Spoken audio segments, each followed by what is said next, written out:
2, 1.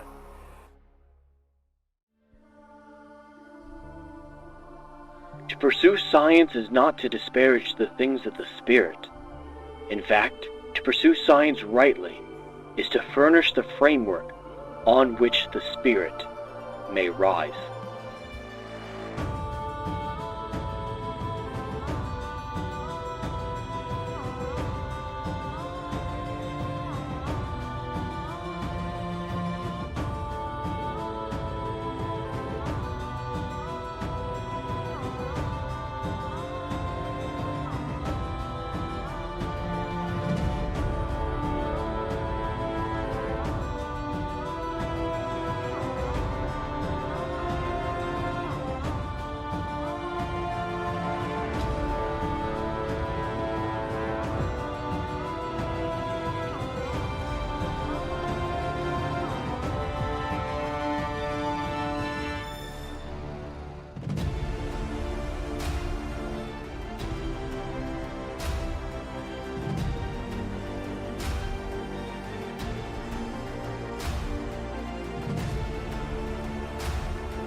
Welcome to the Endless Frontiers, your home for all things science, fiction, and science fiction. I'm your host, Jed Morgan, and welcome into episode 31 of the Write or Flight podcast. We have plenty of things to talk about today, in both the pop culture and the science side of things, so it should be a great discussion, and should be a fun time hanging out with all of you. Speaking of which, thank you so much for watching, whether or not it's on the YouTube side or the Kick side. It's greatly appreciated. I see Dash is already here saying 3, 2, 1, liftoff. Liftoff indeed. And Legatus Legionus, the Mod Supreme, is already doing the Lord's work on both YouTube and Kick. It's great to have you here, my friend. And anybody else who's lurking, it's phenomenal to have you here. I hope you enjoy the stream. Right now, I don't have a whole lot of conversation to start out the stream. Sometimes I like to have just a random thought in my head that facilitates a string of words for me that I don't really understand. Usually I'm like, all right, what happened in the last few days? What happened this week? What am I thinking about? And it just kind of goes from there. I guess the only thing I can really talk about is Supergirl. I know we've been talking about it a lot the last few days with tryhards and the round table, but Supergirl's failure is just something magical to behold. It's great to see something fail when it deserves to fail. I know some people may not appreciate that perspective, but when something is bad, I want it to fail so that it makes room for something good. There are a lot of people out there. I see this argument a lot with Disney Star Wars fans and Doctor Who fans as well, that, hey, if you love something, you have to support it no matter what, otherwise you might not get that thing anymore. But why would I want more of the bad version of what I love? I want it to be good again, or I just rather it not keep going. More damage isn't what's necessary. So yes, I'd very much rather something that I love stop working, stop getting made, and get canceled if it's bad, than keep going doggedly. Because who knows, maybe there is another writer out there who has an idea that's better than the current version of Doctor Who, for example, but they can't break out because all the oxygen in the room at the BBC, for example, is being sucked up by Doctor Who. Not that you would want to make a sci-fi show at the BBC, but that my point, I think, still stands, is sometimes it's better to let something die to make room for what might come next. And it might take a few times, a few trial and errors, just like with the DCU. The DCU failed and was terrible under Zack Snyder. Thus it failed, paving the way for James Gunn. It was terrible, it's failing, and it needs to stop and make way for something else. Not necessarily a DCU version 3 cinematic universe, maybe something else by Warner Brothers that they can attribute that money to. Perhaps Paramount, Skydance, and the Ellisons, once they get control of Warner Brothers sometime next year, most likely, will be able to reallocate that money into more profitable ventures that create better stories, because that's all I want in the end. I just want better stories. Whatever the best way to accomplish that is the path that I want taken. So in this case, Supergirl failing, I think, is the best path forward to getting better stories in the short term, at least. Dash's last week's theme of hubris, Jinx James Gunn Supergirl. Oh, it definitely was his hubris, I think, that shattered this franchise, made the foundation unstable, and killed it before it even began. He thought he was the genius. He thought he was capable of conquering any mountains, that any story he would tell would be spun gold. But that's just not the reality of it. He's a great director, great writer in his niche. I do still believe that. I'm not going to rewrite history and say that I didn't like Guardians of the Galaxy Volumes 1 and 2. I'm not going to do that. He's excellent in that type of niche.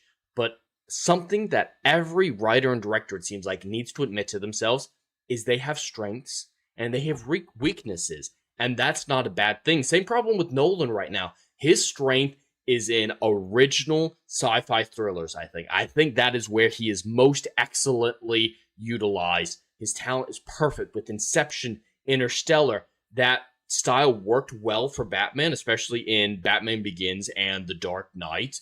But really just those original ones. I'd rather he keep making movies like Tenet, because at least Tenet challenged the audience intellectually. It made them think.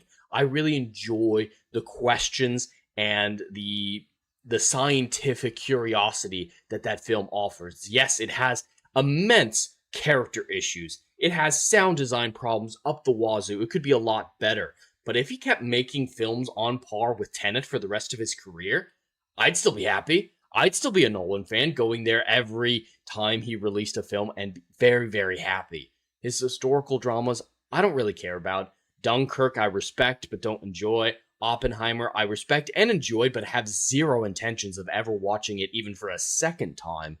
And The Odyssey is just a realm that he's not comfortable in. He should never really tackle fantasy, especially not historical mythology.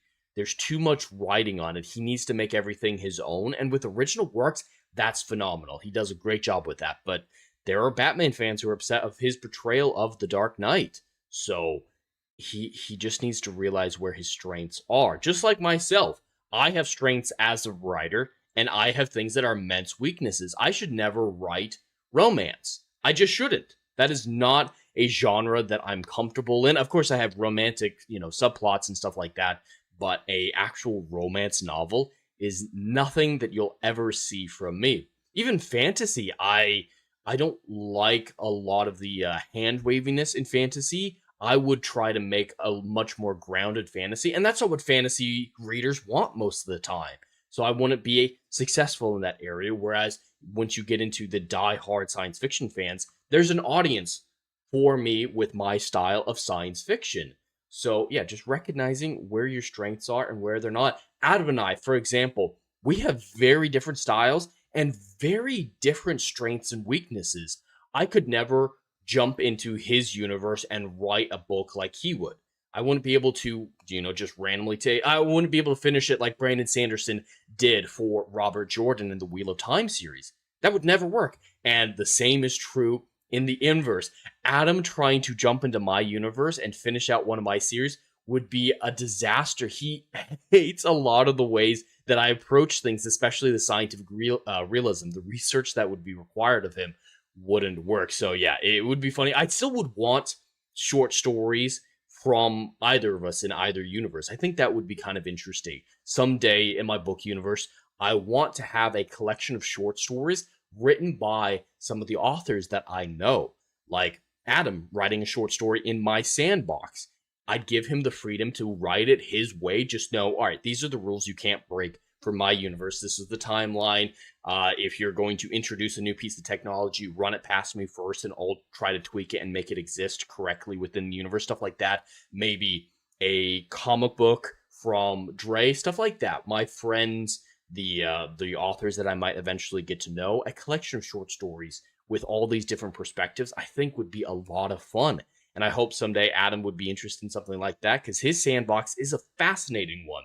I know he talks about it on occasion, but you guys probably don't realize the scale of his universe.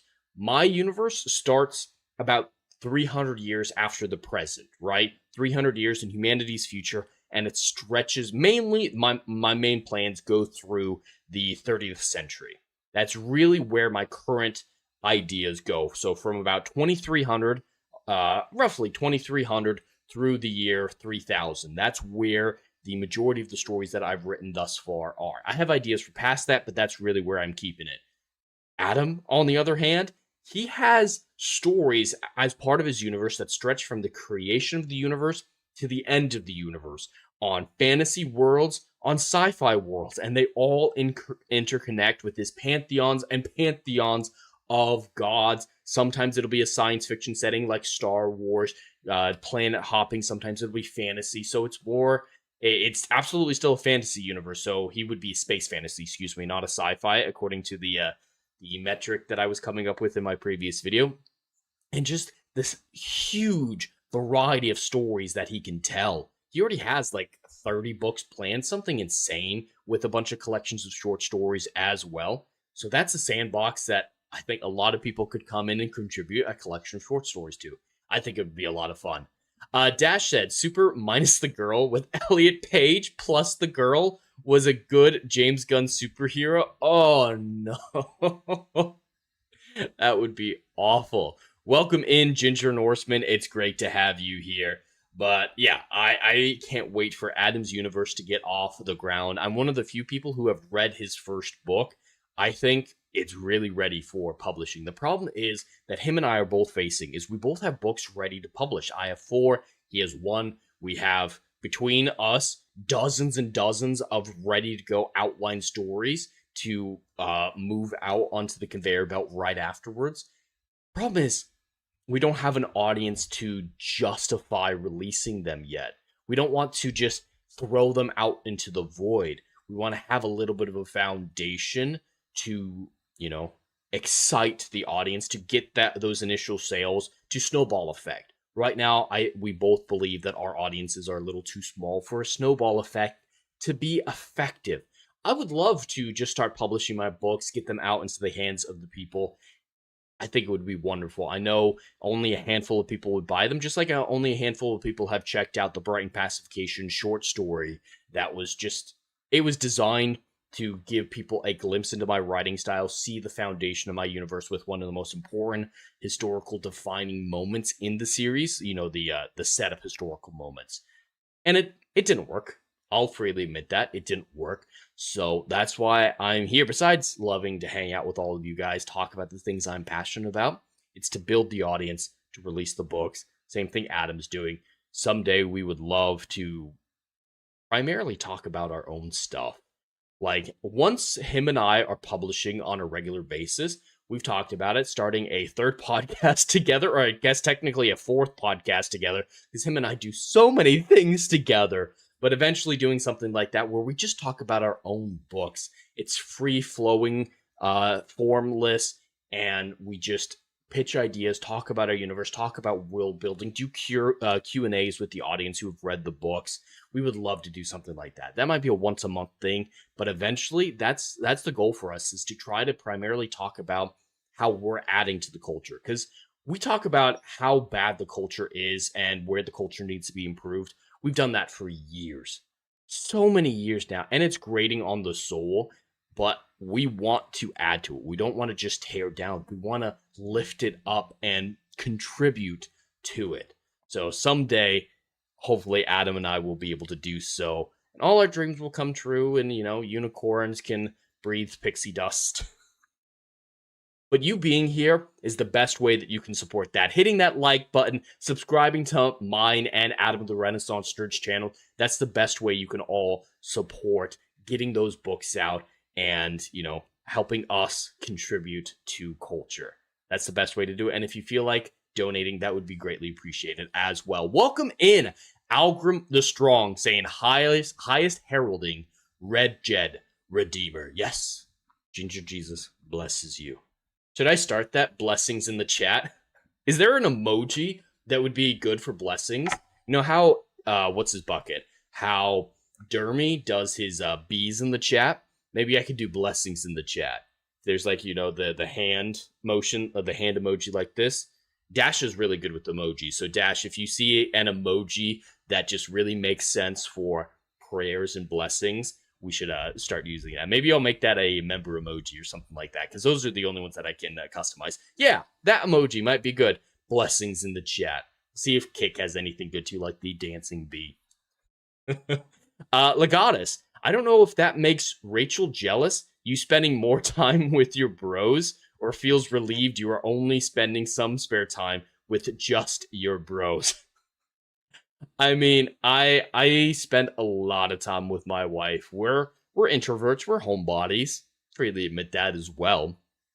We enjoy each other's company, so whenever I'm not here or actively at work, her and I are on the couch together, talking, enjoying each other's company, watching something together. So it's not like I'm not participating in life with her, that I'm, choosing this over quality time with her. I always try to make time for her. And that's why sometimes my streams are short, because I like to hang out with my wife. I'm sorry. Oh, Dash, that is perfect over on Kick. The frog with the praying hands, that's perfect. So yeah, everyone, blessings in the chat. Blessings in the chat. Ginger Jesus blesses you all to have a wonderful, wonderful week. Legatus, cuddling, talking, cuddling, then some more cuddling. You know it. You know it. I am a big man. I can cuddle like the best of them. That just went to a weird place. I apologize, chat, if that was a bit much for you. But we can dive into the first topic. It's not really a topic. It's just a clip that I found, an old clip from John Cleese that I thought was immensely relevant to our political landscape, of course, but also very relevant to the conspiracy theorists that I so often talk about. John Cleese, the man himself who makes the world laugh. Monty Python is as relevant today as it ever was. I can still turn on Life of Brian, Search for the Holy Grail, any of the works of Monty Python, and have a good laugh. It also predicted a lot of great things. It also makes you ask some great questions. They were intelligent people, not just mindless comedians, and I always appreciated that. Here we have a clip from John Cleese where he talks about extremism. Yes, it's very relevant to our political landscape, our political world right now, but I don't want you to focus on that aspect of it as it was intended. I want you to think about the mentality he presents and apply it to conspiracy theorists, because something I talk a lot about with flat earthers and moon landing deniers is their desire to be part of something, to feel like they're in on the secret, despite evidence being overwhelmingly against them. This evidence that they reject every single time, providing none to counter it, and wild, unproven, ridiculous theories about how the world works, especially flat earthers. How can you deny the model of the universe without having anything substantial to offer in exchange? If they at least had a working model that they agreed upon, I could at least understand why some people were flat earthers. But their maps always contradict. They never make sense. They don't have explanations for anything that's provable, verifiable, or even cohesively works. They focus on one aspect of a problem and they pretend to solve it, and then it's a domino effect, crushing any explanation they have for another problem, but then they ignore all the domino effects and then just solve that problem in isolation, rather than thinking about all these problems, all these questions they have to answer as an interconnected world of reality, like the globe model, like reality does. But I want you to keep in mind flat earth mentality as we listen to John Cleese here. Biggest advantage of extremism is that it makes you feel good. because it provides you with enemies. I've often said that as well. Conspiracy theorists build on a very reasonable foundation of distrusting the government. I will never judge someone for being distrustful of government or authority or anything like that. Most conspiracy theorists start out with a basic foundation of reality, just like the crazy trees have rights topic that we had last week, where a Canadian town has recognized trees as people with rights under the law. Yes, they started out with actual scientific evidence, like, wow, they're really important for life on this planet. They help oxygenate the atmosphere. They serve an integral purpose in a symbiotic almost relationship with humanity. They're absolutely important. They start with that reasonable foundation and take it to an extreme. And once you start with a reasonable foundation, you feel morally justified. Then you bring in the ability to have enemies, and it makes it so much more palatable. So with flat earthers, they're starting with that reasonable, don't trust the government. And then anyone who's is in authority is someone that you distrust, someone that's your enemy. And then you throw into question everything. It snowballs from there. Let me explain. The great thing about having enemies is that you can pretend that all the badness in the whole world is in your enemies and all the goodness in the whole world is in you. Attractive, isn't it? So, if you have a lot of anger and resentment in you anyway, and you therefore enjoy abusing people, then you can pretend that you're only doing it because these enemies of yours are such very bad persons. That's absolutely a behavior that we see in flat earthers and extreme conspiracy theorists. They do some truly horrific vitriolic things. They stalk people. For example, I believe it was the Challenger disaster. They found doppelgangers for some of the people who were aboard that shuttle when it tragically exploded and those brave people lost their life. They found random people that bear a sort of similarity, just like anybody. Everybody has doppelgangers, but they found doppelgangers. Now they've gone after and stalked those people for decades. They've accused them of things. They've gone through their trash. They are very abusive to these people who just share a physical similarity with brave people who tragically lost their lives, because they don't believe that anyone would have actually died in the Challenger explosion, so they have to justify. They have to reveal the truth. So any horrible thing that they do to those doppelgangers, for example, is justified because it's unveiling the truth to the world. It doesn't matter what actions you take if the ends justify the means. I think that's what John's saying here, is it's a mentality that is propped up by the idea that the ends justify the means. When you have that as the backbone of your philosophy, you can do some truly heinous things.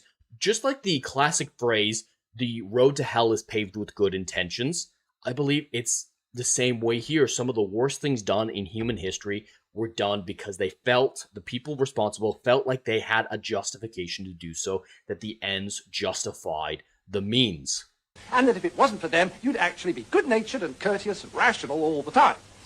So, yeah, these flat earthers talk about, oh yeah, I want to be acting like this. I want to be making a ton of these videos, stalking people, accusing everyone who believes something different than me of being demonic, which is a common one. If it was all true, if the reality was revealed to us, if they were telling the truth, I'd just be a good-natured, normal human being. But that just can't be true. If you're leaping to this type of vile behavior on such a small justification, then that's who you are. So, if you want to feel good, become an extremist. Okay, now you have a choice. If you join the hard left, they'll give you their list of authorized enemies.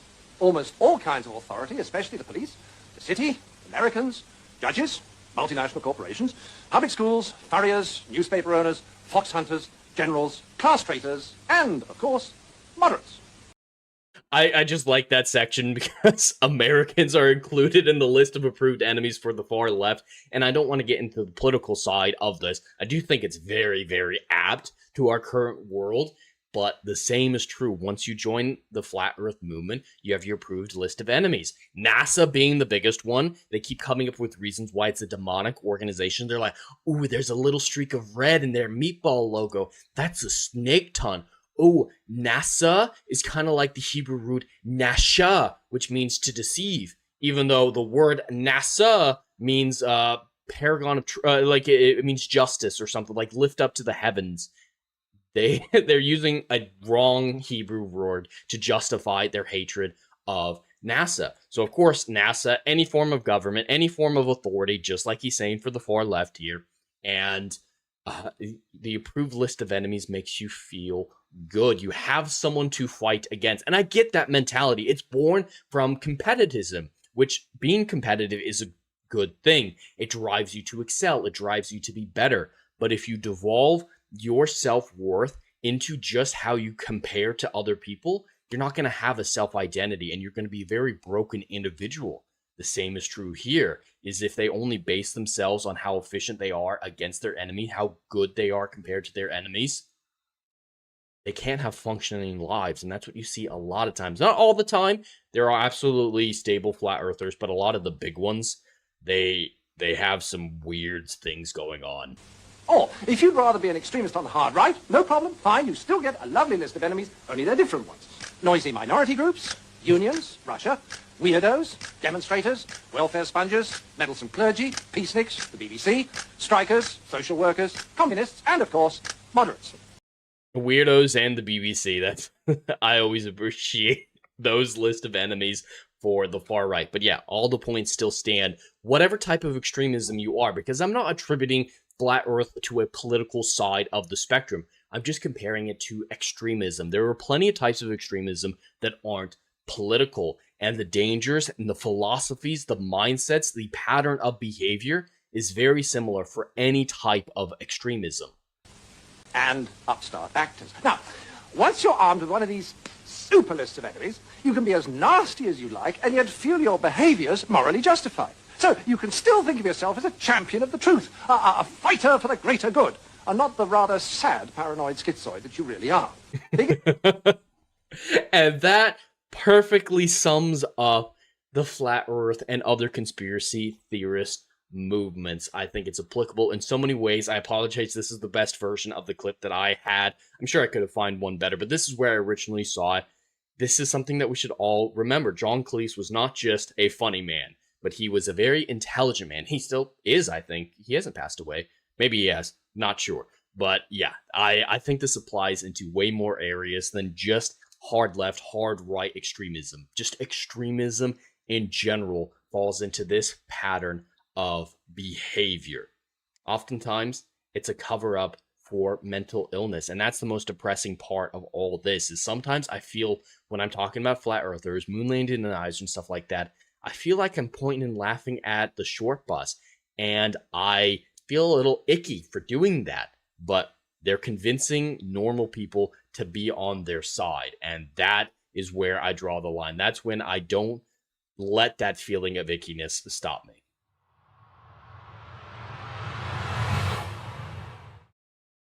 Algrim, the Ministry of Silly Walks, is that one of the Flying Circus sketches? I don't remember. I haven't seen all of Flying Circus. I'm guessing that's what you're referring to. Digital Horseman, their theory of how the moon and sun works just hurt my brain. It's so stupid. It doesn't make sense. Yes, they use the Gleason's map as their holy grail. It's like, look, they're admitting that the world looks like this. No, it's just a projection map. So the normal map that we see, it, cuts at the poles, spreads out, and that's why Greenland, Canada, Russia, the South Antarctica are stretched to be so large, because we're taking a sphere and putting it into a two-dimensional flat plane. So that makes sense. And the Gleason's map is just using the North Pole as the center and making a round rather than a sphere. It's actually a map that kind of makes sense. The problem is it cuts Antarctica and stretches it all the way around. That makes sense for what the Gleason map was intended, but they're like, see, it's a ice wall. They're admitting the truth, and like the UN uses a similar type of map to the Gleason's map as their logo, which I'm not going to stand here and say the UN is a great institution, but it just makes sense to have a circular emblem for the United Nations that shows the whole world. So a map like the Gleason's map as their symbol makes perfect sense. It's not some sort of hidden in plain sight symbology. That's a big thing for them is symbology. Even though it doesn't make any sense, the human brain finds patterns. It's the same way that we look at clouds and see shapes, even though they find that to be a conspiracy theory as well. Clouds are evil, controlled by the government. That's a real thing. But in their version of the map, you have the Gleason's map, and then the sun and the moon just like chase each other in a circle like this for no reason. They don't have gravity. Gravity evil. Gravity not real. It might be hydrostatics. It might be buoyancy. It might be farts coming out of an angel's butthole. But it just goes like this, and they don't realize, hey, if what would stop the sunlight from getting from one end all the way to the other end in that scenario? How is there night in that scenario? They don't explain it. Yeah, it hurts your head, Ginger Norseman, just like you're saying.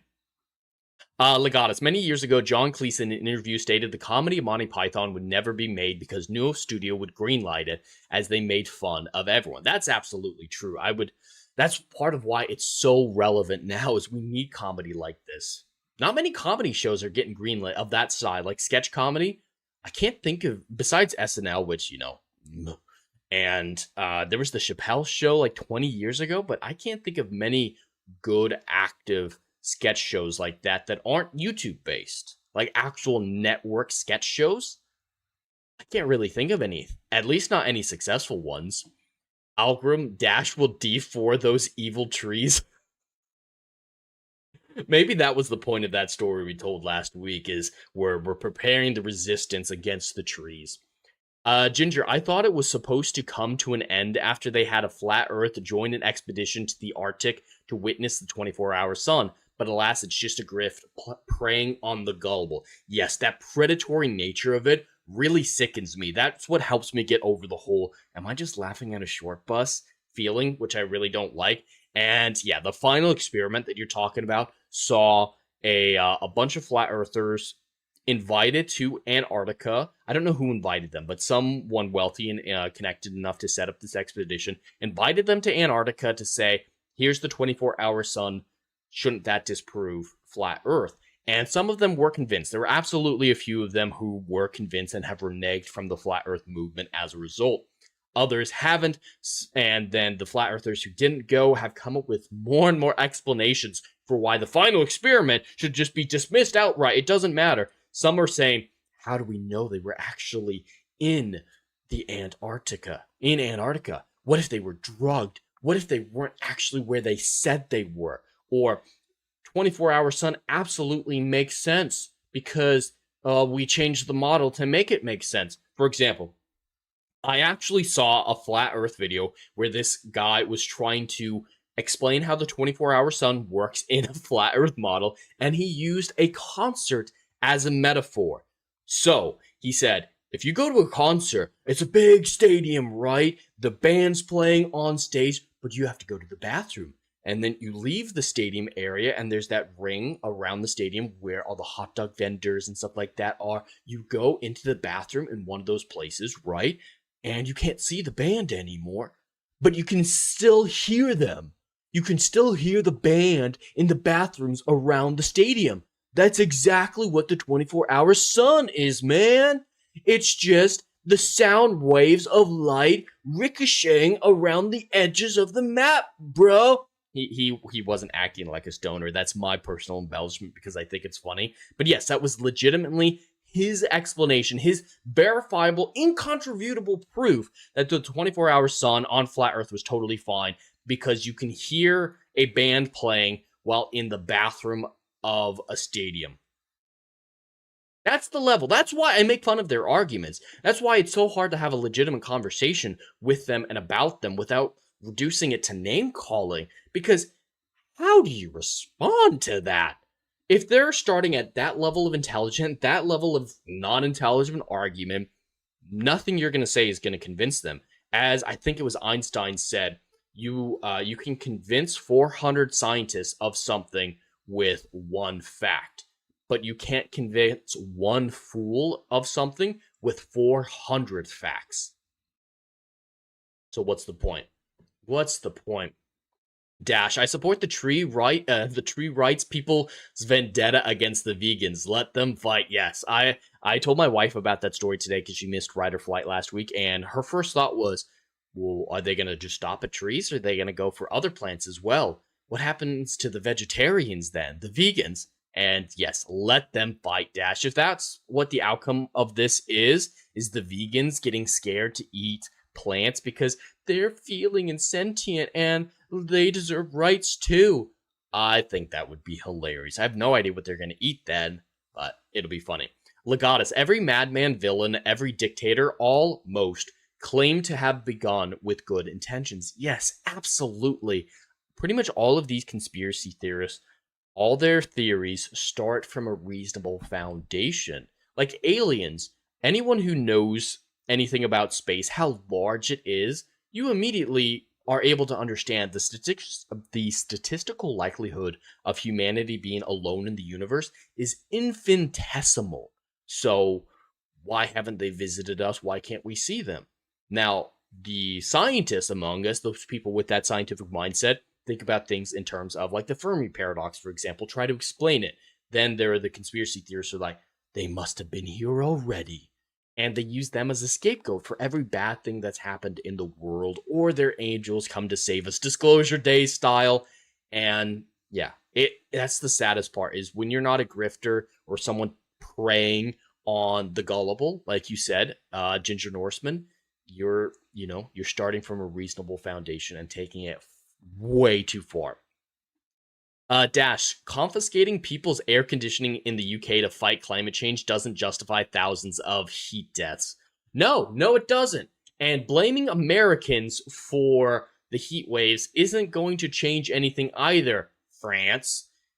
Air conditioning units are not a problem. This is just like with the cow farts thing. Cow farts are methane, which is a non-persistent gas.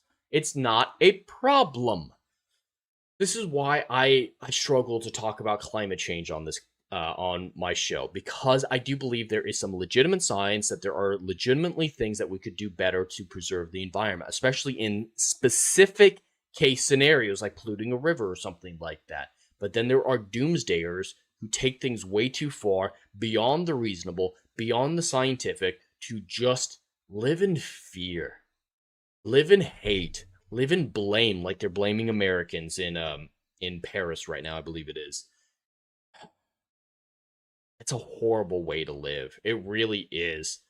Now they're letting their own people die. Like, I think what's going on in Europe is kind of vile. Not because of the whole, oh, it's a heat wave that sucks. Like, yeah, it sucks. It's hot. But there is a solution. But the governments aren't allowing the people to utilize those solutions, and socially and culturally, these people aren't open to the idea of these solutions, so they're letting themselves die. It's a horrible situation, and then they blame us for solving their problem, like, hey, ACs might be able to help. Even just little ACs help. Like, this room that I'm in right now, it doesn't have an overhead fan like my old studio at my old house did, so I needed to find a solution. It gets hot in here with all the lights and everything. I didn't want a freestanding fan because those make a lot of noise and they're huge and stuff like that. So I got this little rinky-dink thing. I don't know if this is making a lot of noise. I apologize if it is. But this little fan makes this room entirely bearable. Like, this little thing is more than enough for me. We're not asking for you to reduct your whole house right now. Get the little window ones for right now. Those are fine. Just get through it, and then you can, figure out the best way to implement long-term solutions to this. But as long as people keep doomsdaying like this and thinking irrationally, none of these problems, the legitimate problems of climate change, can be addressed, let alone solved. Let me see. Dash, the flatter the earth, the more stable your footing. As long as you ignore gravity, it's true. It's true. Legatus, Jed, have you ever looked at any of those Terra Infinita map complete? Some of those maps are complex with many worlds. I don't know what you're talking about there.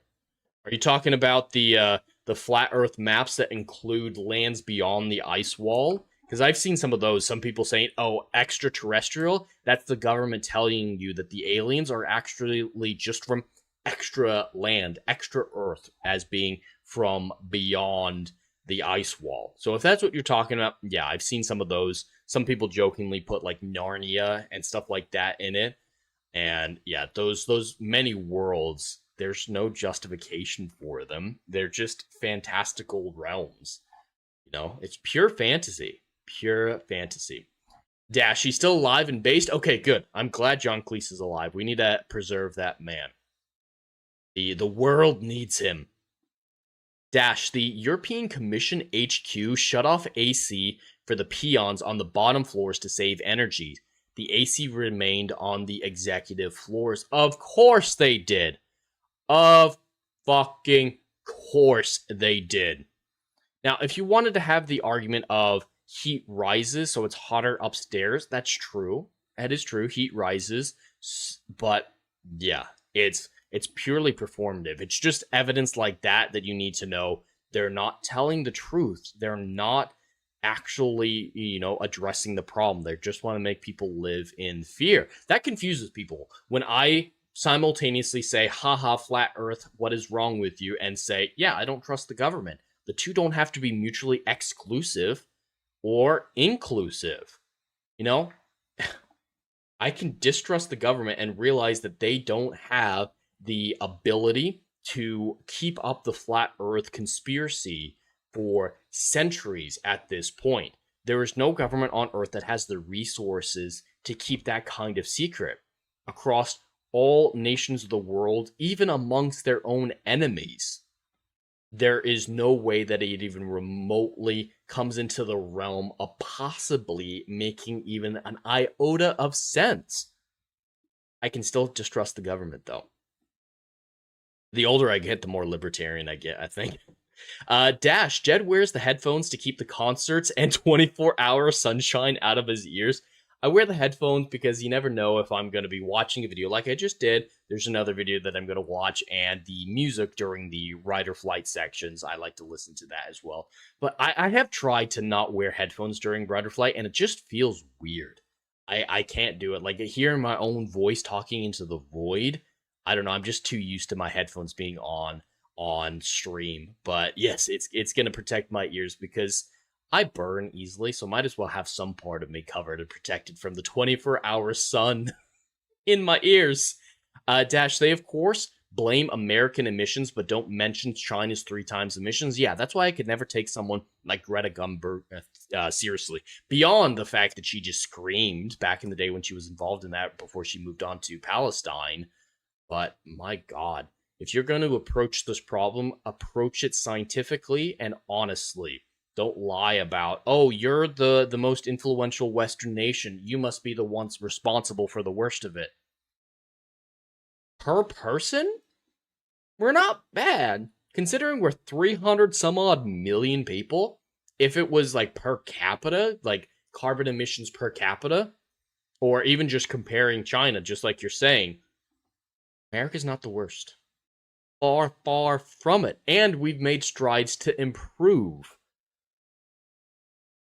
That's why it's so hard for people to take climate change seriously, and so many people have dismissed it outright. These extremists, these climate change extremists who are pro, like saying we need to, fix climate change, they're causing way more harm than good. You can't hear it at all, Dash? Yeah. Sorry, you're just not in the right headspace to hear the 24-hour sun. Legatus, after decades of climate scientists crying wolf, absolutely, aka global ice age, acid rain, ozone hole, global warming, now the buzzword climate change, the science is all over the place. You're absolutely right. They've cried wolf so many times, taking things to such an extreme that no one can take them seriously, which does way more harm than good. Al Grimm said Dash dwells beyond the ice wall. Let me in.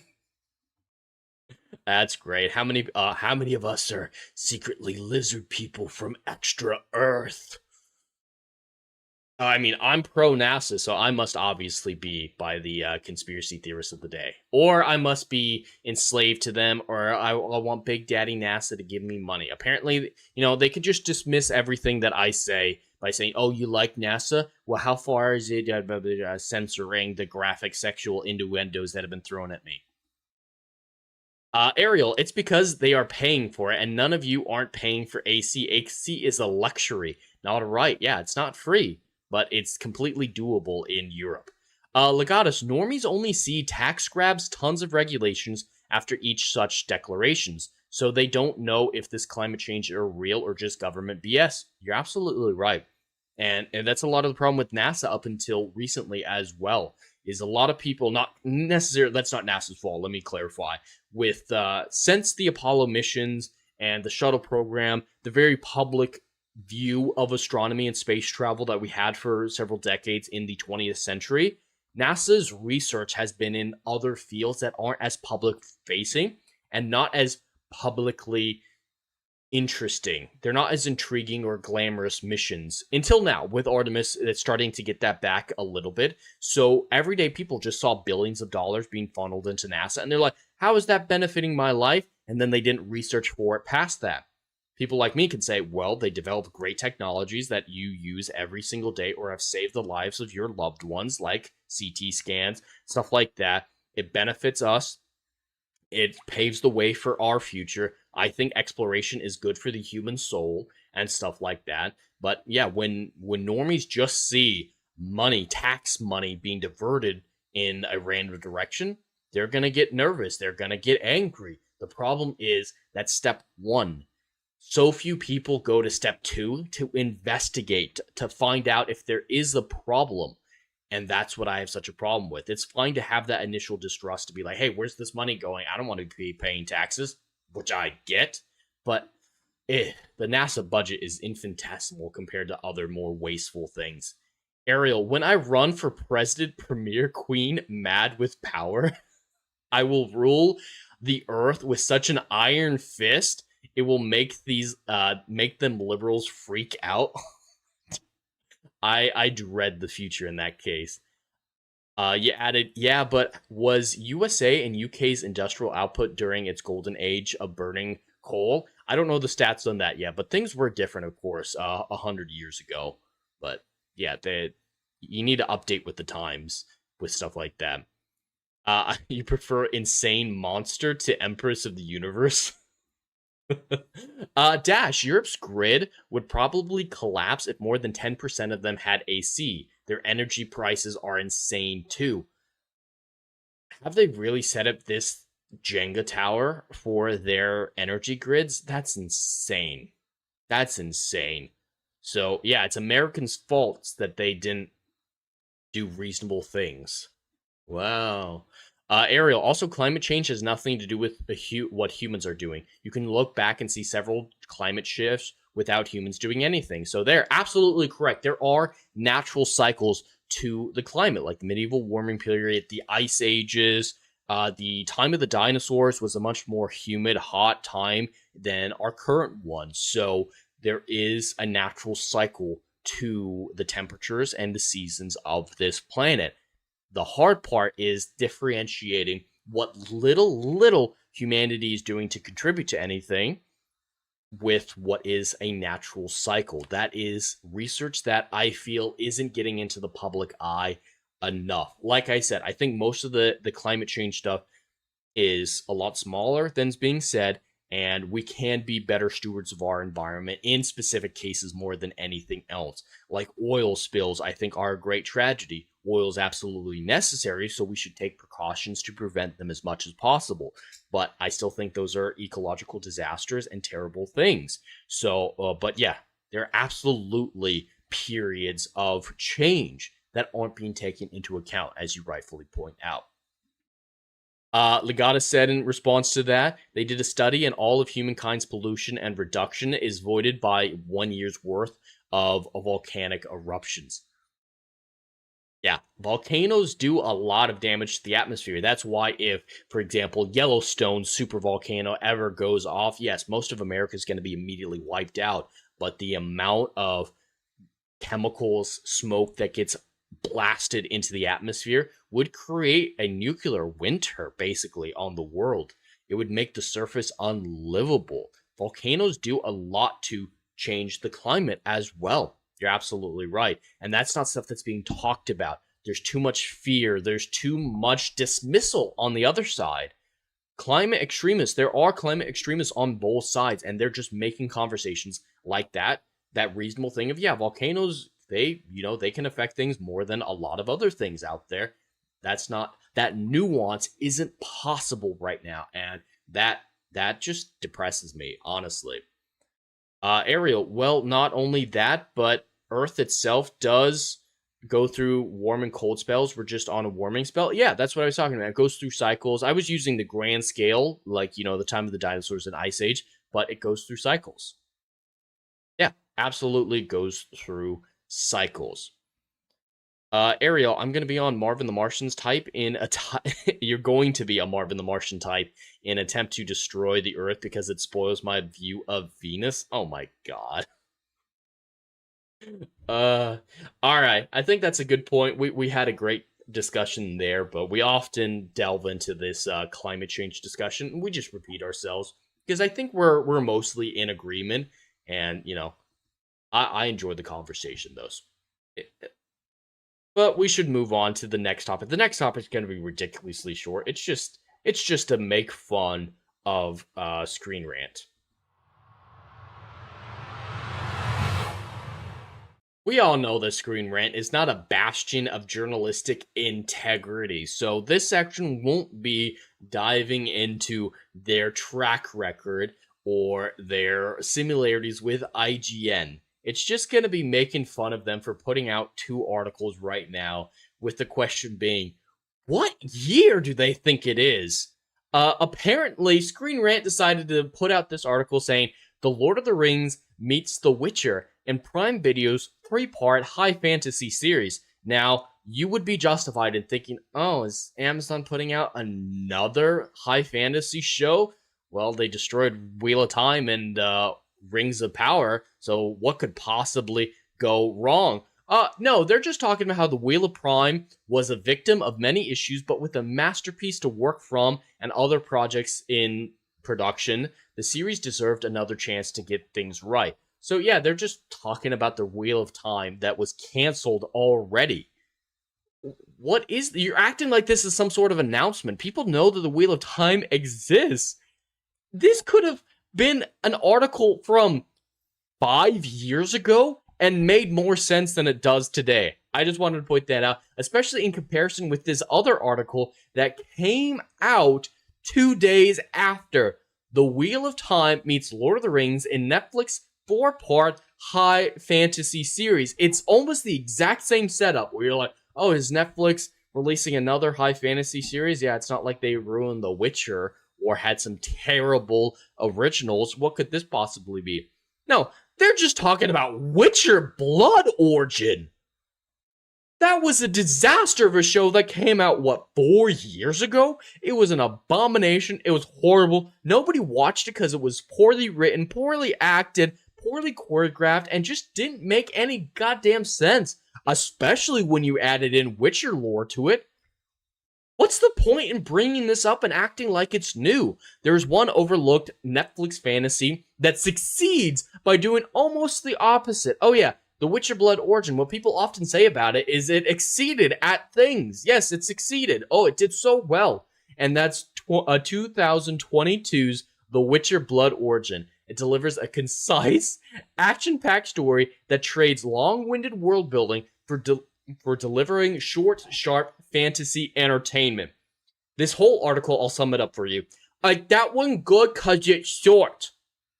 They just constantly talk about, yeah, it's 4 episodes, which is a lot different than the 8 episodes, which is average right now. Ooh, or the 22 episodes that we should still be doing from 10 years ago. Just 10, 15 years ago, we were getting great 22 episode seasons of television. But why are we bringing this up? Why are you outright lying and pretending that it was somehow some missed gem?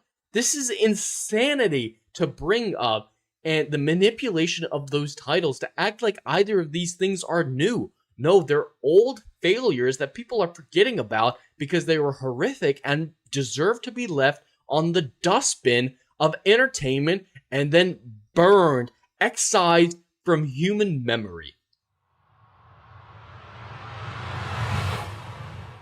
Yeah, I just always appreciate occasionally making a jab at Screen Rant, IGN. It's good for the soul to make fun of those guys on occasion. Legatus, is that the Rings of Power meets the non-Witcher TV show? If so, it's DOA. I mean, yeah, it's DOA. It's already dead. It's gone. It's canceled.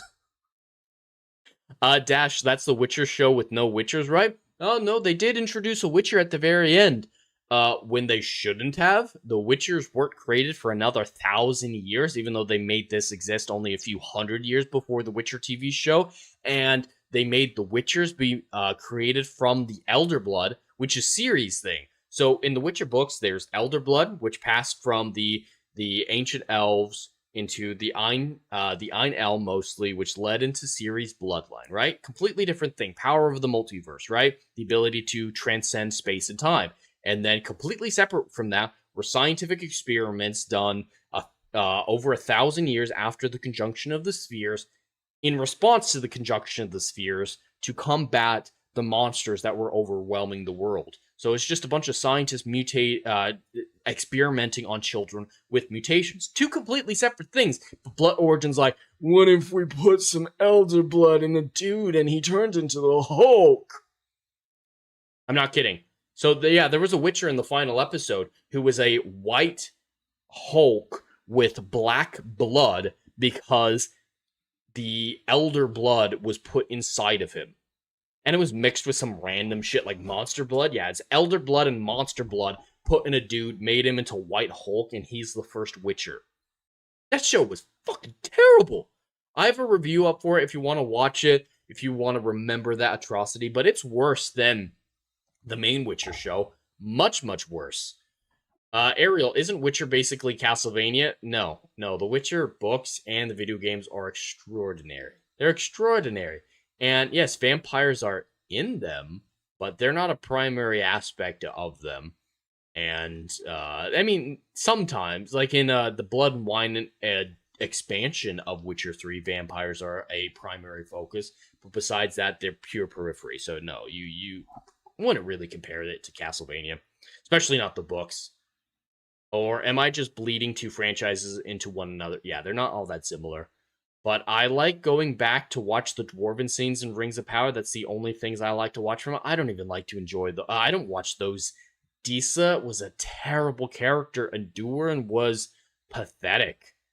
He was absolutely pathetic in that. Dash, The Witcher is a ripoff of Michael Moorcott's masterpiece Elric. I know you're trolling me, Dash. I know that's what you're doing. But no, white hair in one franchise, white hair in other franchise does not equal ripoff. Especially the person who's saying that being a Game of Thrones fan. Because yeah, that's all the evidence that I've seen for Witcher is a ripoff of Elric. Is Elric has white hair, Geralt has white hair. Oh, by the way, I love George R. Martin, and it is not a ripoff of Elric. Shut the fuck up! Ginger Norseman, I stopped following Screen Rant, IGN, etc. It's just rage bait. It's absolutely just rage and clickbait. Rage bait, I think, is some of the lowest forms of scum on the earth that aren't flat earthers. There's flat earthers, and then there's rage baiters. Sometimes they intermix. Often they intermix. But yeah, there was a point maybe 8 years ago that I'd occasionally check out IGN and Screen Rant and seriously consider what they had to say, but those times are long since gone.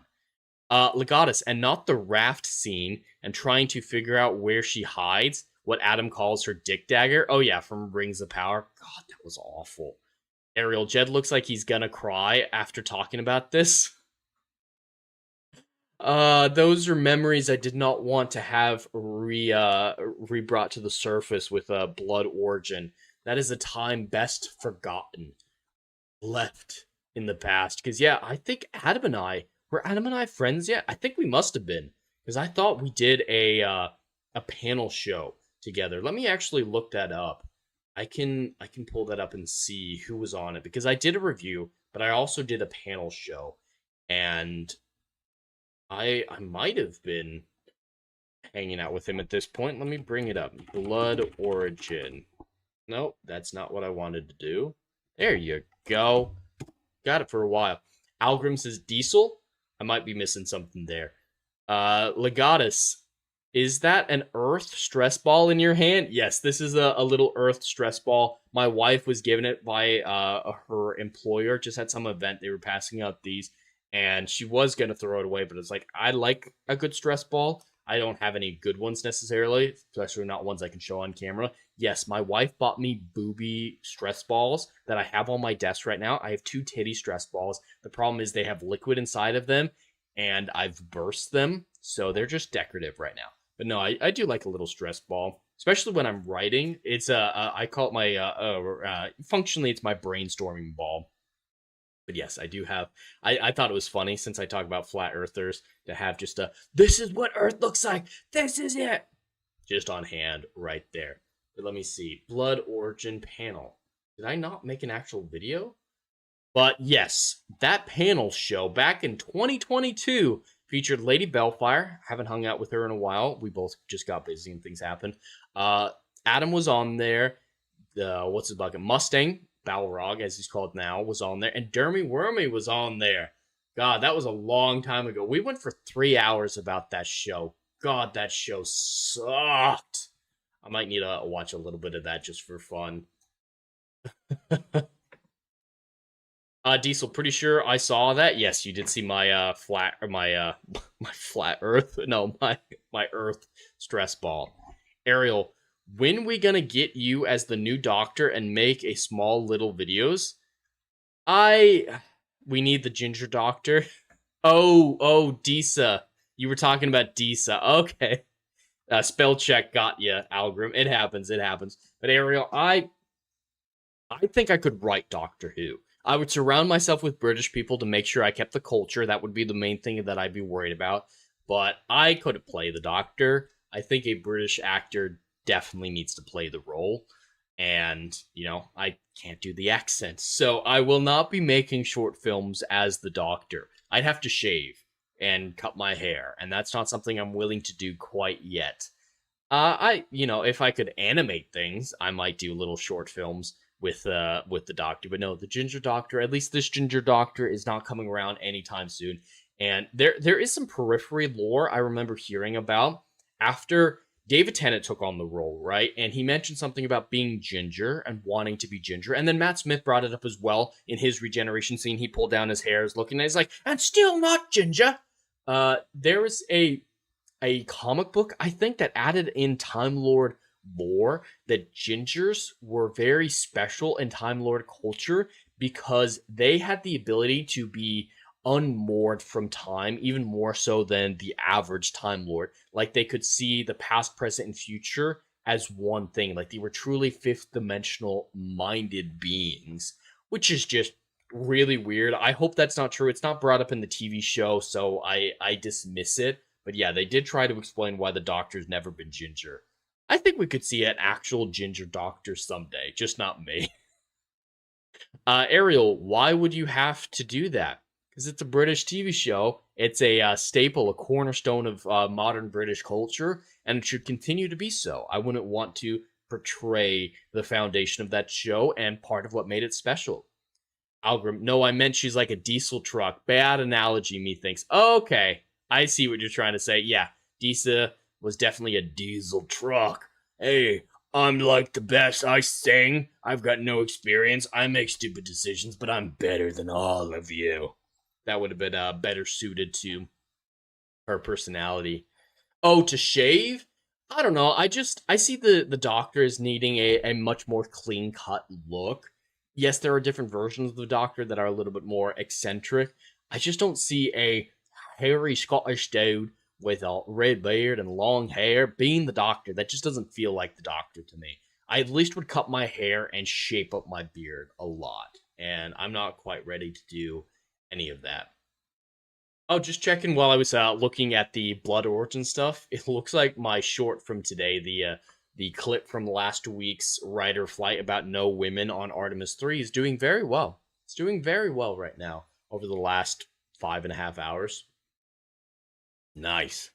Yeah, shorts do really well. The shorts algorithm is far and away superior to the main algorithm because they're pushing it, and I don't know why they, channels that normally don't have an algorithm have a shorts algorithm.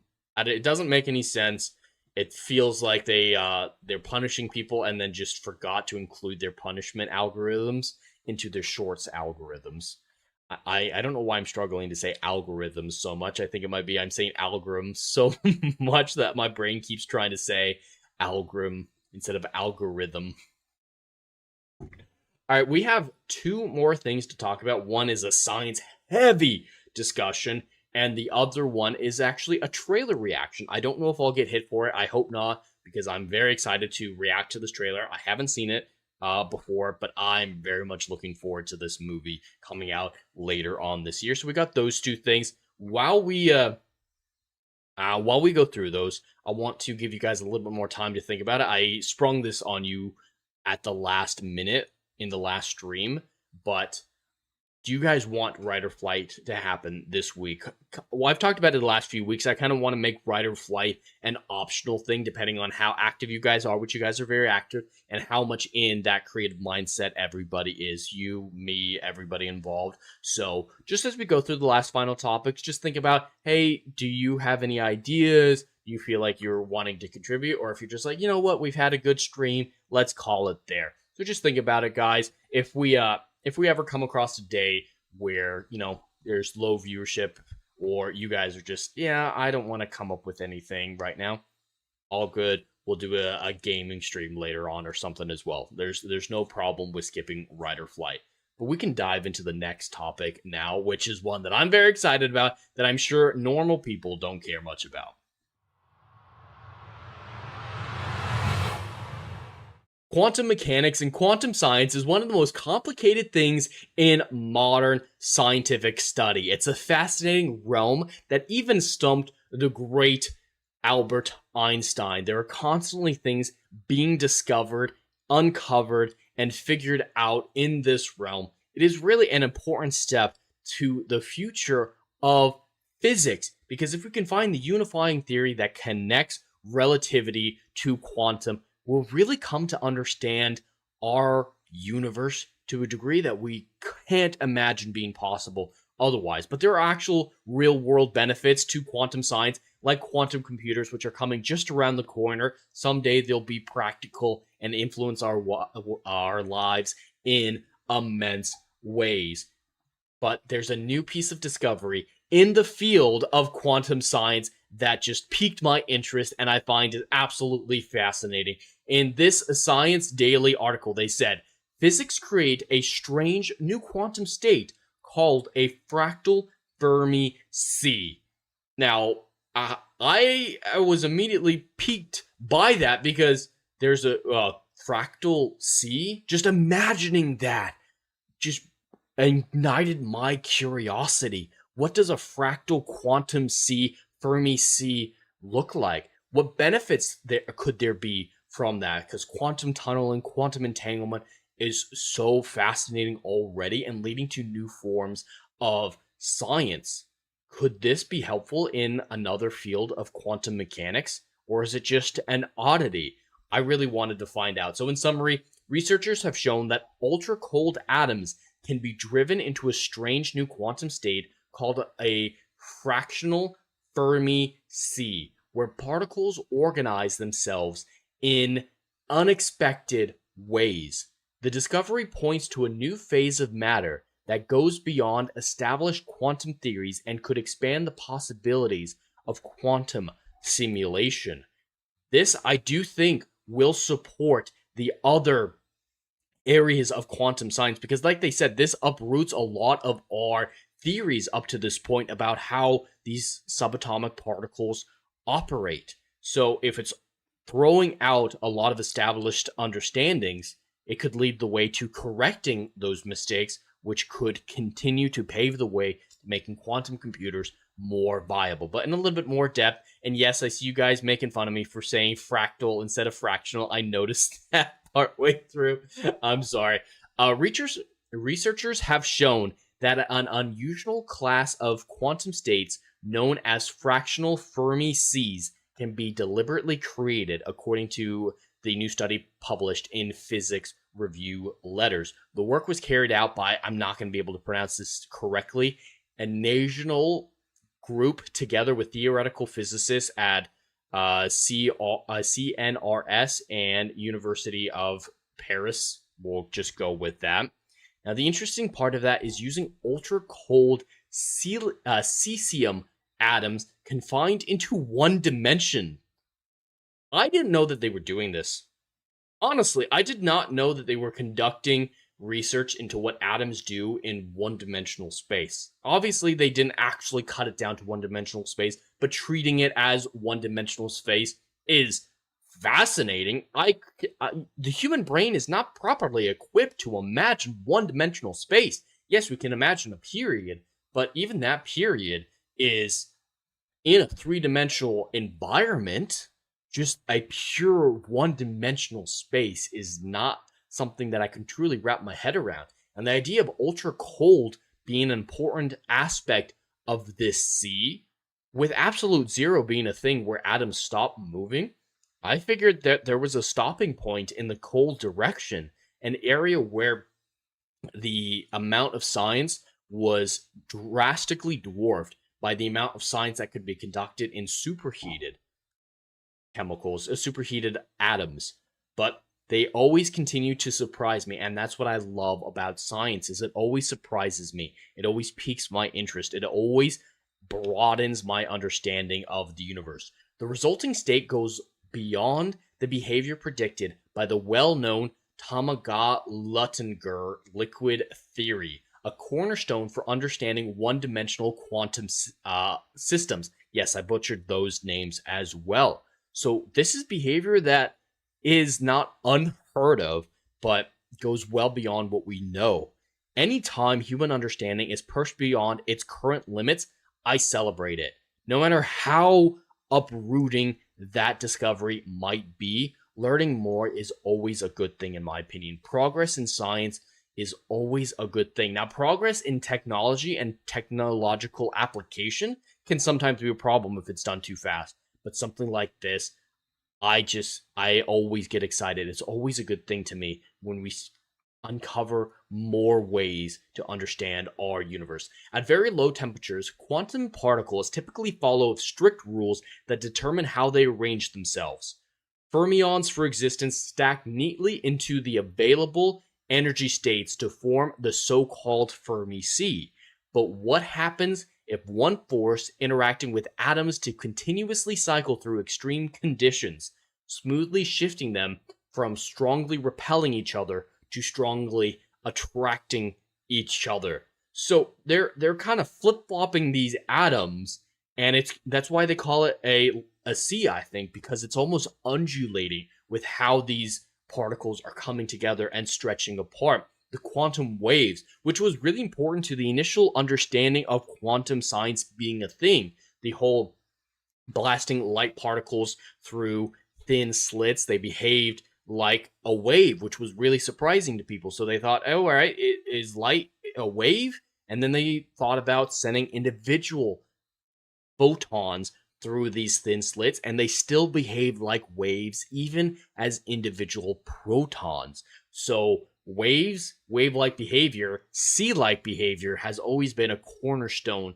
of quantum science. The researchers found that carefully repeating this interaction cycles drives atoms out of their normal ground state and into a highly excited yet remarkably organized configuration.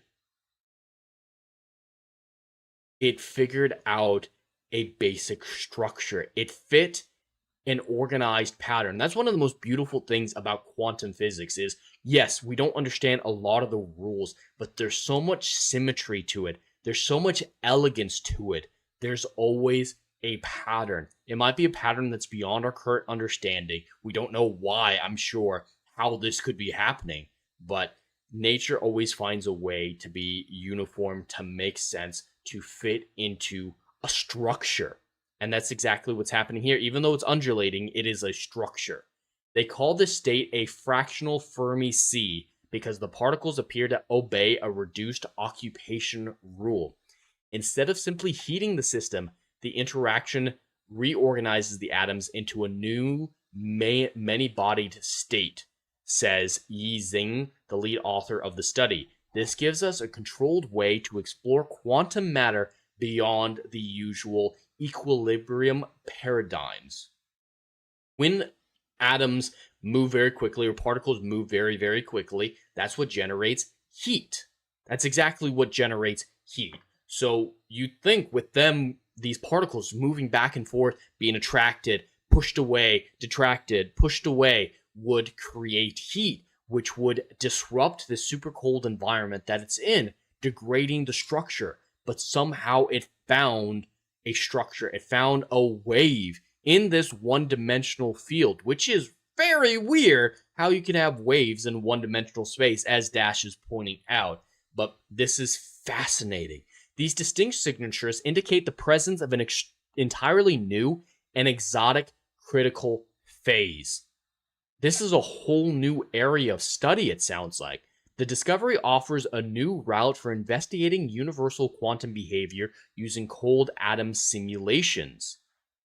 Again, the more we understand quantum theory in even abstract and seemingly unrelated areas like this, the more that we edge closer to a unified theory that connects relativity with quantum physics and practical science technologies like a quantum computer. As Hans Christoph Nagerl says, the discovery of fractional Fermi seas shows how far we can push quantum simulation, not only reproducing known models, but creating and probing states that go beyond established paradigms. So yes, the important thing to note there is they keep using the word simulation. They're not actually creating a one-dimensional liquid in subatomic particles. It is a mathematical simulation, and the math slots it into place, creating these results. It's absolutely fascinating and well beyond my understanding, but I see this as a win. Even if this research leads nowhere, at least for the time being, broadening our understanding, shaking up our beliefs in established theory is always a good thing because it leads us to learn more. It deepens our understanding of the universe. I know I keep using that phrase, but it is a phrase more applicable to quantum theory than anything else. And I can't wait for more discoveries like this to reshape our view of the subatomic world.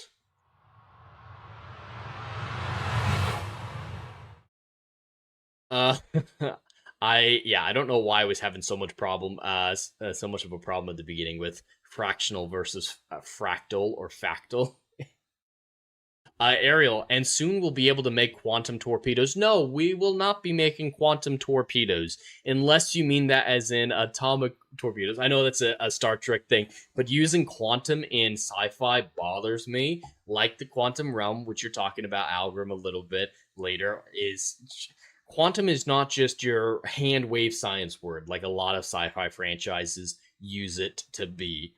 It doesn't work like that. It's nothing like any of them use it for. Quantum torpedoes, you could kind of argue that atomic weapons are quantum, I guess, because they're, splitting the atom.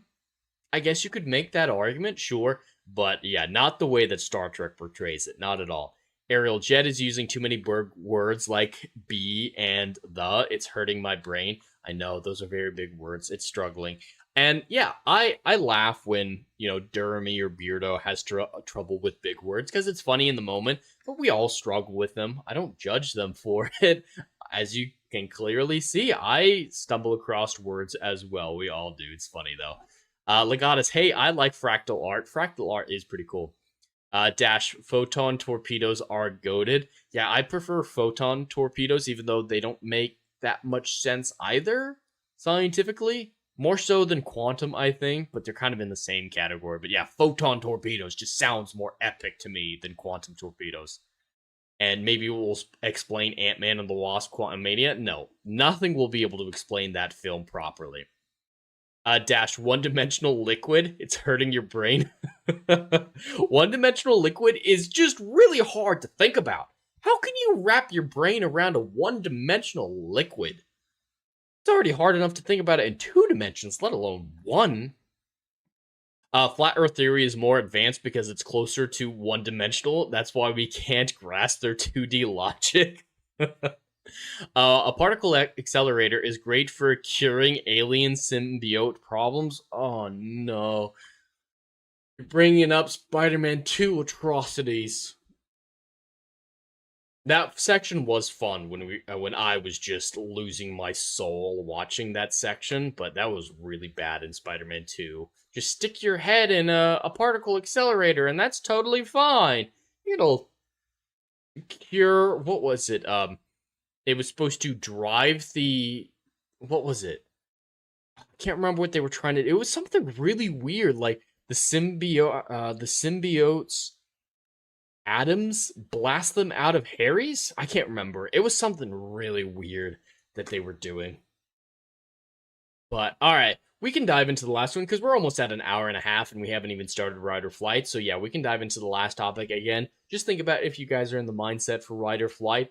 I'm leaning towards not being in the mindset myself, but I'm here to entertain all of you. So if you guys decide that it's what you guys want to do, we'll absolutely get Ride or Flight done. But for right now, let's talk about Robert Eggers' Werewolf.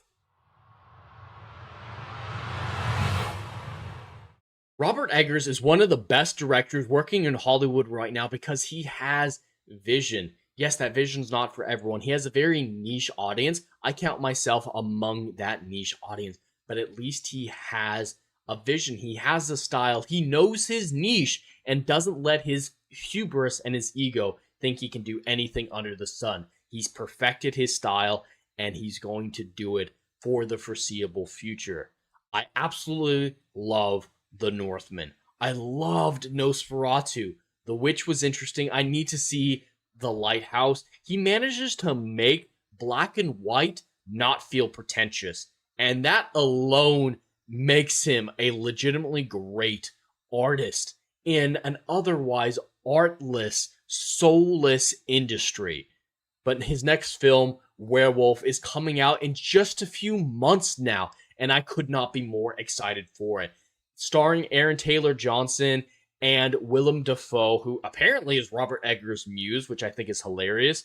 This film is hitting all the correct points for me. Yes, I prefer sci-fi, but if you put in the work to accuracy, which this tweet talks about the news of, he absolutely is. So I love that. And Aaron Taylor Johnson, I do think is a good actor who's often underserved by the roles he gets. So I'm here for it. I appreciate that he even spelled it with a U. But this is a compilation of some of the news we got of Werewolf over the past week, and then we'll watch the trailer for it that came out today, which I haven't seen yet. So Werewolf is set around 1300 AD before wolves disappeared from England. Yeah, a lot of people don't know that. There were predators in England that have since disappeared entirely. So that's a great period for this to take place. You want wolves to be around in a werewolf story. It just kind of makes sense. Dialogue is entirely in Middle English, and that is the moment that I fell in love with this movie. In the actual announcement, they talk about how Robert hired 2 Oxford, maybe Cambridge, professors to help him with the dialogue to make sure it was as accurate as possible.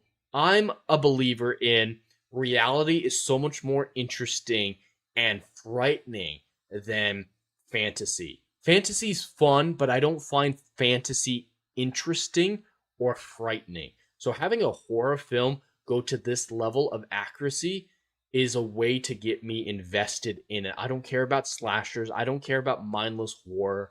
Give me something that feels real, and I'll be far more terrified than if it was a giant tentacle monster from space that has no origin, doesn't make sense, and is just there for some reason. So, Middle English dialogue, it's gonna sound wonderful.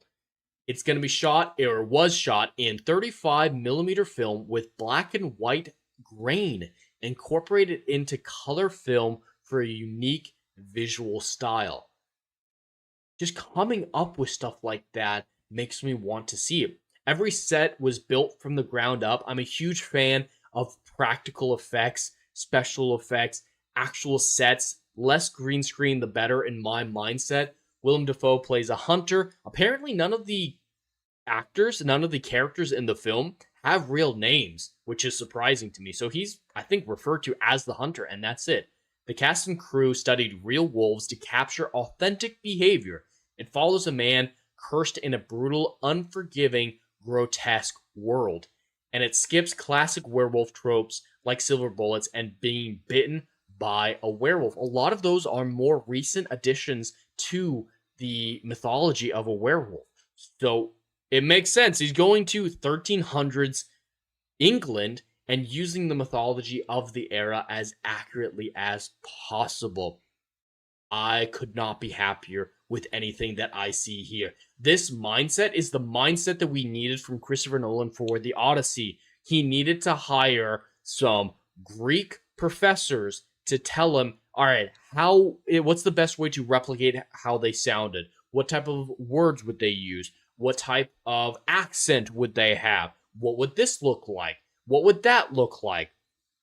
That's what we needed. We needed a real version of the Odyssey, and we're not going to get it. I just want to be a filmmaker someday so I can try to help.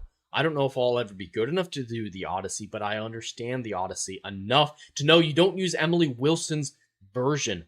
Robert Eggers seems to know the right people to talk to, and he puts in the effort to find those right people and make it as accurate and therefore as frightening as possible, which is exactly what we need from a horror film of this style.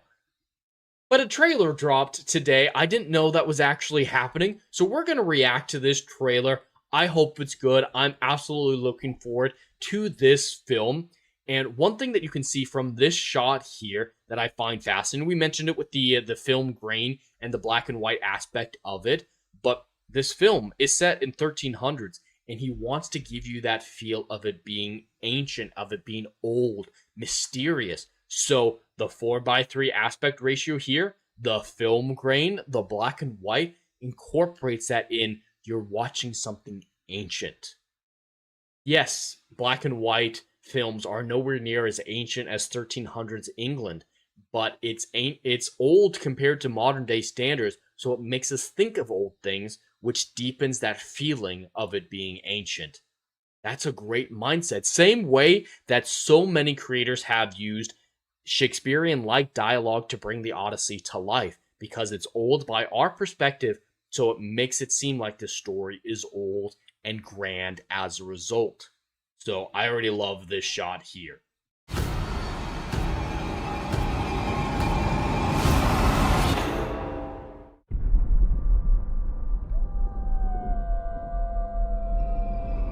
Ariel, hey, Egon Spengler was able to build backpack particle accelerators with no problem. I enjoy Ghostbusters, but I can't take that line seriously.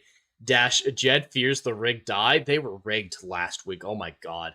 Ginger Norseman, the trailer looks great. You've seen it? Awesome. I'm very much looking forward to it. I'm glad you enjoyed these as well. Lighthouse was brilliant. I really need to see it. There's no reason I haven't yet. I just haven't got around to it. Like, there's no reason I've avoided it or anything. Dash, werewolf is the cure for those tentacle monsters. Oh my god. And welcome in, Miss Brenda. Great to have you here. Yes, we're about to watch the werewolf trailer, which just came out. And I'm really seeing that integrated film grain that they were talking about. I really like it in this case. And it doesn't feel pretentious. That's the most impressive part of Robert Eggers' filmography, is what he doesn't feel pretentious, where a lesser director, it absolutely would feel that way.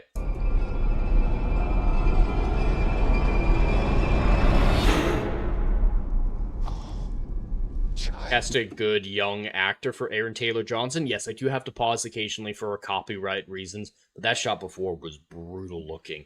Come.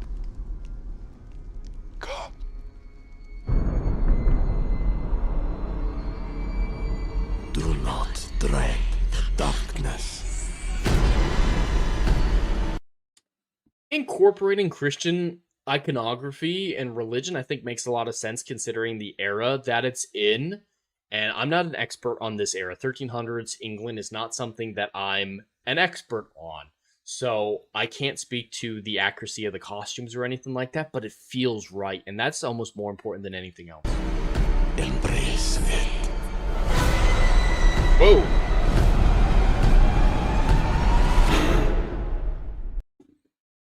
This film is going to be incredible. Oh my god, that looks frightening. I love it.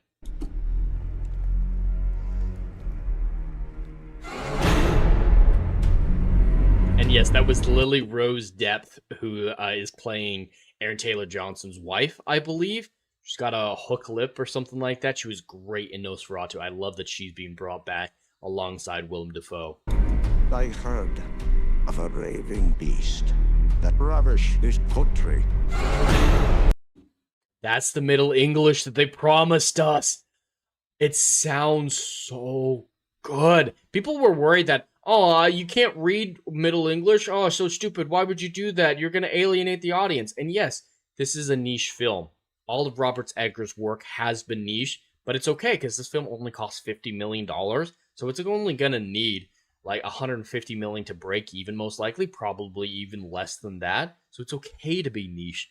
And yes, Old English is spelled weird by our standards today, but it still sounds a lot like modern English. It's pronounced a lot like modern English words. So hearing it vocally isn't going to be hard for the audience to understand. Keep my husband safe Middle English, excuse me. from his cursedness.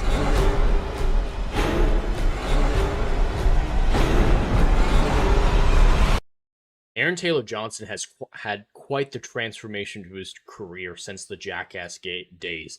Initially, with Jackass and Age of Ultron, I didn't think much of Aaron Taylor Johnson. I didn't think he was a great actor. Didn't think he was a bad actor. Just like, okay, this is another one of 100 similar guys in Hollywood. But he's impressed me, like with Nosferatu. And yes, Kraven the Hunter is a terrible film. Oh my god, it's terrible. But I think he really gave some effort into it, and I was impressed by his performance. I'm glad he's getting a film of this caliber to show off to the world what he's capable of, and I hope he's able to live up to the challenge.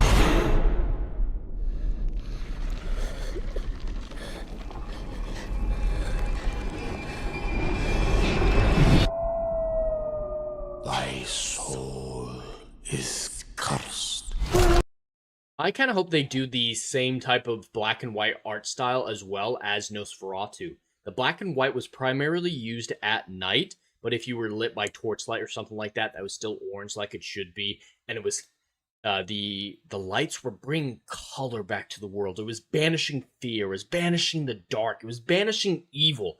He incorporated the art style and the feelings of the film into the black and white and color. I hope he preserves that because it was so beautifully done in that film.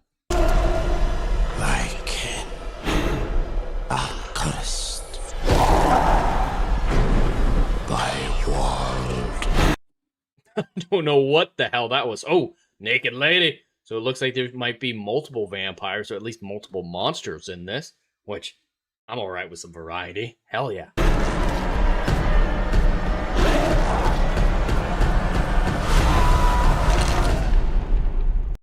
Apparently this is a Red Band trailer. I apologize, chat. I did not know there would be naked man butt in this trailer.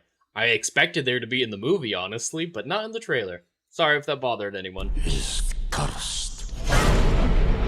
Oh, are we getting the transformation?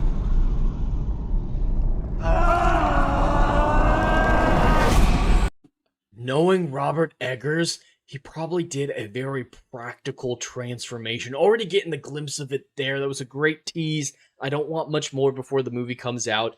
But American Werewolf in London, I think it is most known for the incredible practical werewolf transformation scene. I respect practical effects so much. Yes, CGI is difficult, and I very much respect those artists. But there's just something about practical effects. Like watching John Carpenter's The Thing. I'm just blown away by the artistry and skill it takes to make body horror like that. So I hope Robert Eggers goes in that same direction, follows that path. I believe he will, though, because that's the track record he has of relying on practical realism to incite fear.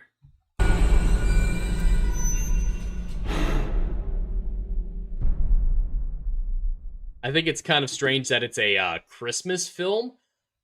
I'm absolutely here for this. I did not see any red flags to this movie.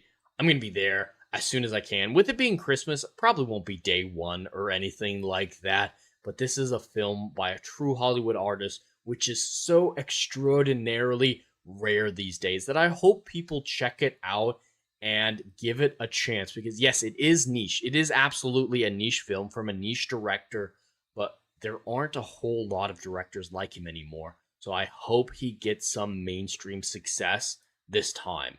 I hope a lot of people check it out because his works deserve it. Until we get more art film directors like him, he's the best that we have, and I want to keep him going with all the fuel he needs so that the next time he makes a film, the studio again gives him the budget he needs to make another phenomenal film after what will undoubtedly be a masterpiece, Werewolf.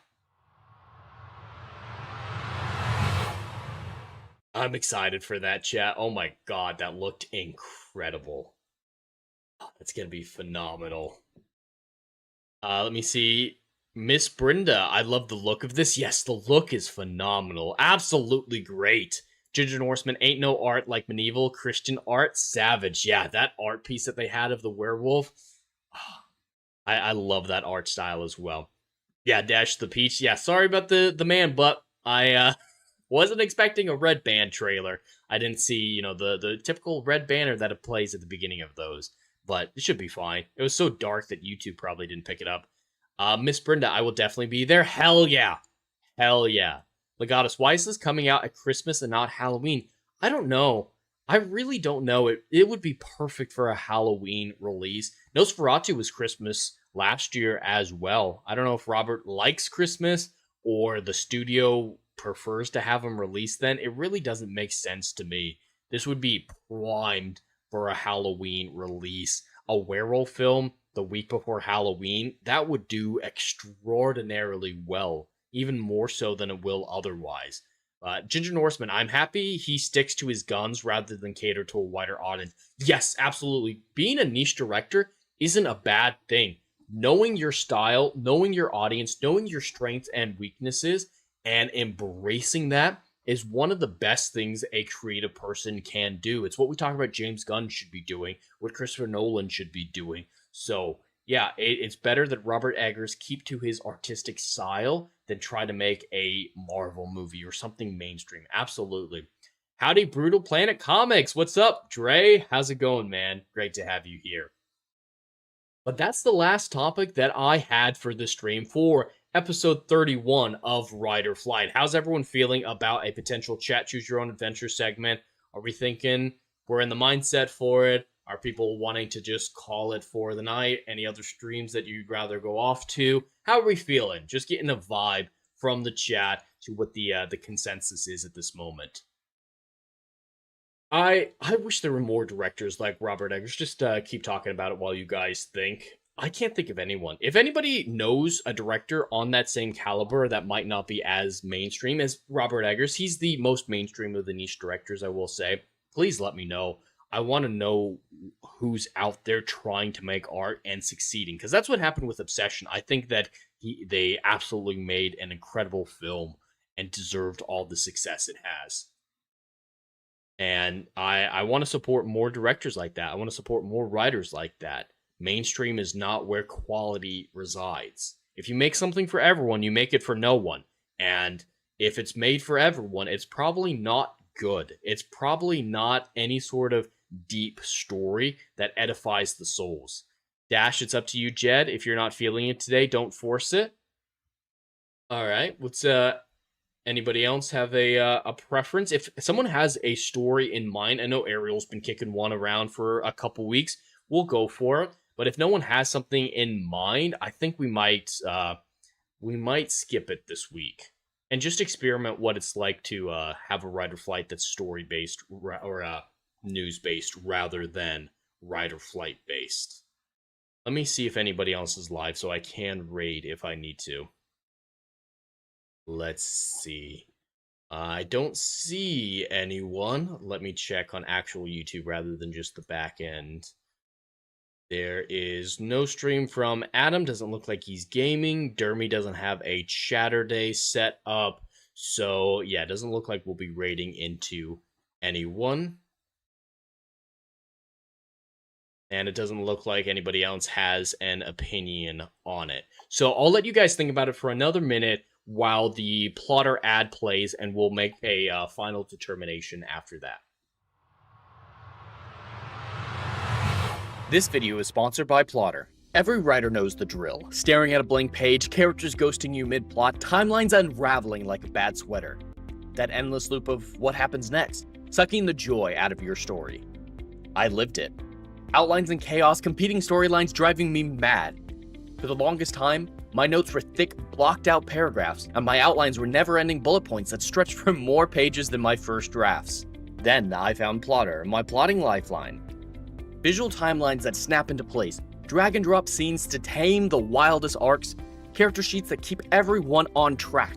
It turned my latest novel, a 200,000-word juggernaut with multiple character perspectives and solar systems worth of lore, into an easy-to-understand, trackable project, complete with the series Bible, multi-track storylines, and lore documents that make world-building a breeze.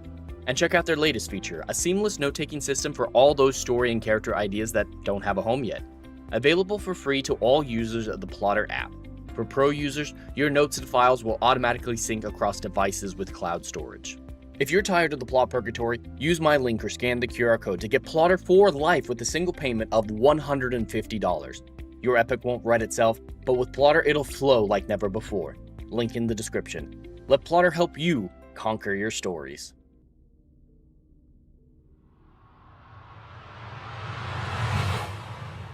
All right, it looks like no one else has a strong opinion on it, and like I said, I'm not really feeling a creative mood on right now. The juices aren't flowing after a long day at work, so I think we're going to call it there, and it works out because we're almost at the 2-hour mark. Anyway, this brings to a close episode 31 of Rider Flight, the first time since episode 4 that we haven't done a chat choose your own adventure. I've tried to force it before, and those stories haven't turned out well. I don't give you guys as good of content as I otherwise would, so I think it'll be good for me to occasionally take a week off. That way, I'm doing a good chat choose your own adventure.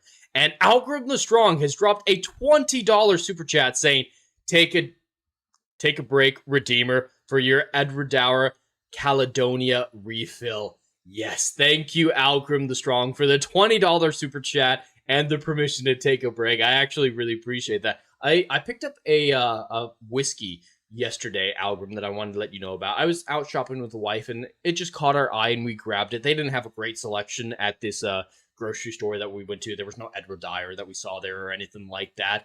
But I got a 12-year-old Imperial whiskey, and they didn't use the E, which I appreciate, in oak. It was an oak, a 12-year-old oak Imperial, and I wanted to get your thoughts. Was that a good choice? For the price, it looked incredible, and it's so smooth. I'm absolutely loving it. I tried some of it last night, but I didn't know if you'd heard of the Imperial brand and had any thoughts on our selection of that. But yes, thank you for the $20 super chat. Dr. Rachel, his juices aren't flowing. Come on, you come out of nowhere, Dr. Rachel, and drop innuendo. Mrs. Brenda saying good night. Yes, good night. Ginger Norseman, it was a good stream regardless, very enjoyable. I'm glad you enjoyed it, everyone. Glad you guys enjoy at least the news segment, if nothing else. Legatus, yeah, it seems Jed needs some more cuddles. Yeah, I want to go hang out with my wife. All right, you caught me. You caught me.